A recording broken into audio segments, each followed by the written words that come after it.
one of the gifts I've always said that we have in our LGBT community, it is the B and the T. And the reason why I say that is that bisexuals tell us a lot that we're still learning about the fluidity of sexual orientation.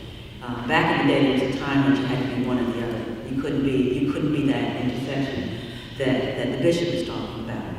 Transgender people give us that gift and that lens to look at the fluidity of gender.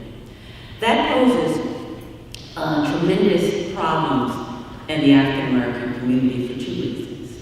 One, that when identity is so tied to the Black church, a church that is static instead of being dynamic and prophetic, like we think it is, bisexual and transgender people pose a tremendous problem. For instance, when you look at the homeless youth, particularly in those enclaves that I depicted in my talk, they're largely bi and most even larger transgendered folks.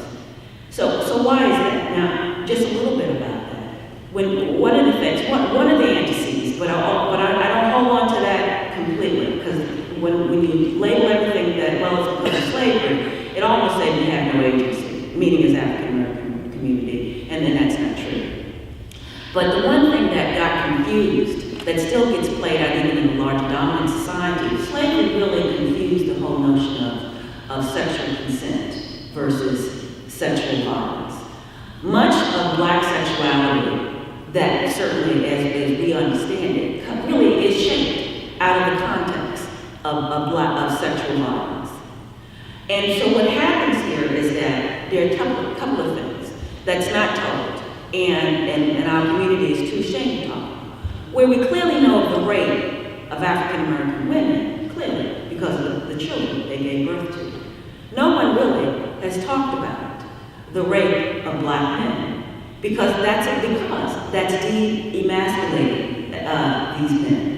And so what happens is that violence that they embodied, that they carry on, and also incorporate into defining a Black masculinity, is best seen in the gay violence we see here in the community. And what I mean by that, not all of that violence that gets reported as just gang violence one-on-one. Some of that, and a good part of that, has some issues around gender expression and sexual orientation. You can't be a hip-hopper and a gangbanger and be queer now, okay? Isn't that queer itself, okay? So the point about it is that, where in the dominant white community, one can say, well, part of it is misogyny. Well, I need to say this, that just as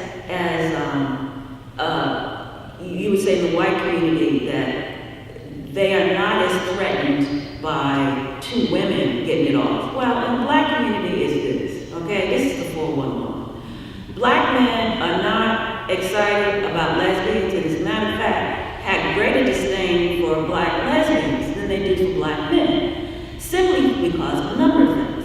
This whole thing, the myth of the Black matriarch, the whole idea that we are in competition with one another, and because of the way in which race has permeated in our lives, Black women have had to be the breadwinners in our households.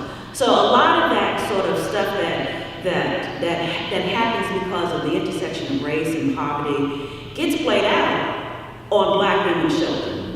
There's an acceptance of Black gay men. It just has to be on the down low. Let's be real about that. If that were not the case, so many straight sisters wouldn't be HIV positive. So the issue around transgender here and stuff, they're not open to either way, men, transgendering into women, back and forth, because a lot of that threatens Black men about where's their place in a patriarchal society.